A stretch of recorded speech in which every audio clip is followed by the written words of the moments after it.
Is Kemi Badenoch emerging as the Reform Party's best asset? Is she quietly following in the footsteps of her predecessor, the clueless Liz Truss, who crashed the British economy and was hilariously outed as being a secret recruiter for both Labour and the Liberal Democrats? Badenoch has responded to the poor reviews of her Westminster exchanges with Prime Minister Sir Keir Starmer by strengthening her attack lines and scripting wittier jokes. Now it appears that she might be in need of someone who can compensate for the absence of political strategy at Tory HQ and schmooze with the press, to garner the better news headlines that might stem the growing criticism of the North West Essex MP. After a strong start to December, thanks to a photo opportunity with a rising political star, Badenoch's sixth week as leader of Her Majesty's opposition is again mired in doubt about her political skills. Kemi Badenoch landed a major political coup when she secured a meeting with Vice President-elect J.D. Vance on her trip to Washington, D.C. The meeting is understood to have lasted for an hour. The pair discussed themes from Badenoch's speech at the International Democracy Union Conference.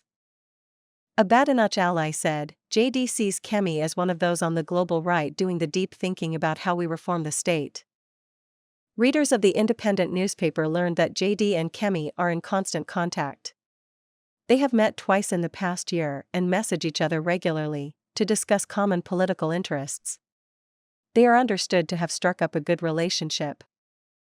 This alone must have been cause for Tory HQ to experience a very loud, collective orgasm. Snagging a photo with Vice President-elect J.D. Vance was pure media gold. Conservative media spinners must have hoped for a few gushing editorials hailing Badenoch's global impact as a conservative leader and thinker. It would be even better if some scribbler were persuaded to opine that this heralded the start of a 2030 J.D. and Kemi pairing that would rival Ronnie and Maggie's true romance of the 1980s.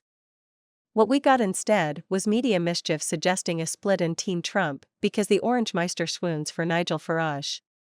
According to the UK's Independent newspaper, the Vance-Badenoch photo op was a free gift for the Tories, when the new administration should be helping out the Reform Party instead. The newspaper revealed that Mr. Vance's meeting with Ms. Badenoch has angered some on Team Trump who believe he should not waste his time with the Conservatives and instead fully back Mr. Farage. And Kemi B's media cold shower didn't stop there. A few days later, and it was the turn of Nigeria's vice president, a certain Kashim Shettima, to have a go at the North West Essex MP. He claimed to be disappointed by comments the Conservative leader has made about the most powerful black nation on earth. The Financial Times reports a speech made by VP Shettima. He confirmed that Nigerians were proud of Badenoch's achievements, despite the fact that she regularly talks down the country where she was brought up.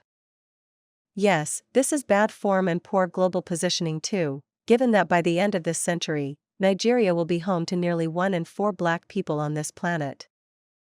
But Badenoch's dissing of the country she called home for 16 years came mostly before her Conservative coronation.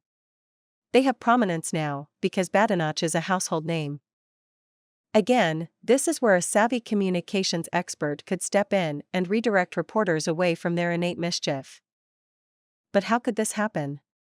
And to where would the redirection go? Answer: sandwiches. The Conservative leader's declaration that she doesn't eat lunch and can't stand sandwiches was pure Kemi. It advertised her capacity for creating disputes out of nothing. The admission that she has steak brought to her office as a lunchtime alternative showcased Kemi's lack of a political radar. And the fact that the media chased opinions on breaded meals was deeply revealing. The media is as bored with the Tories as the rest of us because the Conservative Party has nothing new to say. Team Kemi needs the trivial because she has little in the way of substance to excite voters. It may be true that the British public is not yet ready to listen to the Conservative Party, but that doesn't excuse the fact that the Tories appear to have nothing of interest to communicate. After its landslide general election victory, the Labour government has experienced the shortest political honeymoon in living memory. The Liberal Democrats have returned to obscurity, now that the media is no longer recording the pratfalls of the party's leader, leaving the field clear for a bold and refreshed Conservative Party under new leadership. Badenoch has spent years dreaming of being her party's leader. Now she has the job, she has yet to give a firm steer as to her intentions. Badenoch has been criticized for going AWOL. She may be concentrating on making an impression at Westminster as opposition leader, but the political calendar is relentless and promising jam tomorrow won't do. Are the Conservatives poised to announce policy advances in the run-up to Christmas? No. Is a detailed alternative economic manifesto likely to be delivered in party season? Of course not. Can we expect a clear line on immigration? After playing for time for the past 6 weeks, voters should not expect Badenoch red lines anytime soon. The political consensus is that Badenoch is climbing Treacle Mountain in wooden clogs whenever she mentions immigration. Until she has an answer to Nigel Farage's contention that Britain must leave the European Convention on Human Rights in order to get a grip of illegal migration, the Tories are toast. Badenoch promises that leaving the ECHR might not be the most radical action she is contemplating, but has yet to tell us what is the range of her thinking. Frankly, whenever the subject comes up, and it comes up all the time, immigration is a clear winner for Nigel Farage and Reform, rather than the Tories. So why did Badenoch return to the subject again at this week's PMQs? Farmers' tractors were causing disruption to the capital's noon traffic, just as Keir Starmer rose to answer MPs' questions. Surely, the Conservative leader could have updated her riff on the government's family farm tax hike, a theme that played so well in the media just last month.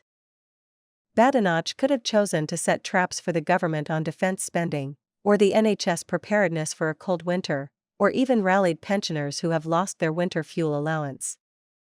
Instead, viewers were treated to another Badenoch attack on the Prime Minister's apparent recklessness over immigration. Sir Keir Starmer's record of stopping deportations and supporting asylum seekers was a betrayal of the British people, according to the Conservative leader, who demanded that the Prime Minister commit to a specific cap on migration. Of course he wouldn't, but Starmer did seize the opportunity to demand an apology from Badenoch for her party's inability to get immigration under control during its 14 years in power. That was not forthcoming, leaving the Conservative the loser in the exchange. Were the 10 minutes Badenoch spent banging on about migration numbers time well spent? Was this a strategic failure by Badenoch, after last week's improved performance rating? Is this more proof of her underdeveloped political instincts? Tories must have been left scratching their heads at Badenoch's decision-making, given that the party has nothing interesting to say about how it would tackle migration and is not viewed by the public as a safe pair of hands on the subject. It took Nigel Farage just 2 days to clock up more than 200,000 views on Jordan Peterson's channel, with his manifesto for Britain. Farage has one tune and he plays it relentlessly. Moreover, the Reform Party boss loves an audience that doesn't challenge his alternative facts, and he certainly wasn't treated to anything resembling proper interrogation from his Canadian host. If only Farage would allow his anti-migration tirades to be scrutinized by a journalist of the caliber of Andrew Neil, or even by James O'Brien, by some distance Britain's best political interviewer. Indeed, O'Brien is perhaps the only UK journalist who isn't afraid to confront Farage. He doesn't fawn over the Reform leader and would be guaranteed to bring both heat and light to any discussion between the two. It was O'Brien who worsted Farage in the run-up to the Brexit referendum, exposing him as a hypocrite and a blowhard, who knew full well that his plans would impoverish his own country and deny opportunities to the nation's young. No wonder then that Farage has boycotted the LBC broadcaster ever since. This has allowed Farage to go around the country, stirring up the natives, claiming that he is only targeting those migrants arriving illegally in Britain. Farage is doing far more, as he knows only too well. The Reform leader cannot control the contagion he has unleashed and should not be allowed to escape the consequences of his irresponsibility. The man who broke Britain by urging his countrymen to impose economic sanctions on themselves is now at the head of a dangerous anti-immigration movement. It is already infecting British public life with a vitriol that has proven to be both toxic and politically successful across Western nations. Just look at France. The country's political life has gone bonkers under the influence of the country's racists and their absurd obsession with civil war and population replacement. Observers of the political scene in the Netherlands must tremble too at the rising power of the country's hard right. The Guardian newspaper reports that protests are planned in the Netherlands in response to a motion accepted by the Dutch parliament to keep details of the cultural and religious norms and values of Dutch people with a migration background. What next? Dutch people with a migration background are prevented from operating businesses? The mandatory requirement for Dutch people with a migration background to display identifying colored insignia when out in public. Britain's first-past-the-post political system is relied upon as a bulwark against extremism, but in these volatile political times, there is no reason to believe that the United Kingdom will not follow in the political direction of its European peers. Reform now has more than 100,000 members and is a significant challenge to Labour and the Conservatives in their respective strongholds. Its answer to economic anxiety, social dislocation, and political conformity is simple: throw the foreigners out. Nigel Farage would love to be Britain's Donald Trump and could yet emerge as the country's answer to the Netherlands' Geert Wilders, France's Marine Le Pen, or Italy's Giorgia Meloni. Farage was the face of Brexit and is now the figurehead for those Britons who cannot accept the change to the country's demography since the arrival of HMS Windrush in 1948. The spectre of Leicester, the first British city where white people are a minority, haunts the Powellite faction in British politics. It sees Farage as a far more viable leader than the likes of Nick Griffin, who personified antediluvian Powellism a decade ago. Farage says he just wants to control illegal migration and blathers on about his allegiance to the Commonwealth. It is a cunning strategy. As last summer's riots proved beyond doubt, those who share Farage's views don't care to tell the difference between foreign newcomers and old established black and brown citizens. Which is precisely the point. And this week, to make matters worse, the UK small boats crisis just got even worse, if that is possible, thanks to the liberation of Syria. By conservative estimates, more than 500,000 Syrians have been killed during the country's civil war. President Bashar al-Assad was smuggled out of the country to start a luxury life in Russia. A new regime has now taken power in Damascus. This was good news, according to UN Secretary-General Antonio Guterres. Pressed for comment during his trip to South Africa, he said, "We are witnessing the reshaping of the Middle East.